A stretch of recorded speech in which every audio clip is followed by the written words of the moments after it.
Wag na wag kang hahabol dun sa taong binigay mo na lahat, ipinakita mo na lahat kung ano yung tunay na pagmamahal, at nung mga kinakailangan ka niya, mga panahon na tipong wala siyang kausap, ay halos 100% effort at suporta kang nandun sa kanya. Wag na wag mong hahabulin yung taong kinailangan ka niya ng mga panahon na siya ay wala. At wag na wag mong hahabulin kung halimbawa ngayon ay parang wala kang kwenta, na halos parang nagmamakaawa ka para ipaalala sa kanya yung mga pinagsamahan ninyo. Pero wala pa rin po itong halaga at epekto sa kanya. Huwag kang hahabol doon. Huwag mong pilitin yon, huwag mong persahin yon.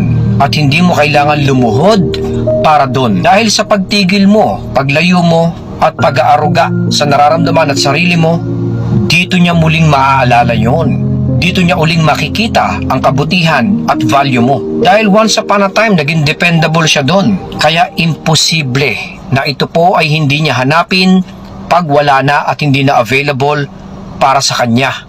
Kaya wag mo nang ipilit o ipagsiksikan, kasi lalo lang bumababa yung tingin niya at lalo ka lang nadidevalue sa pakiramdam niya.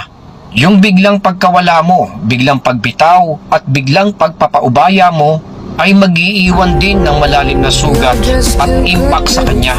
Doon niya dahan-dahang maaalala at muling papahalagahan kung sino ka.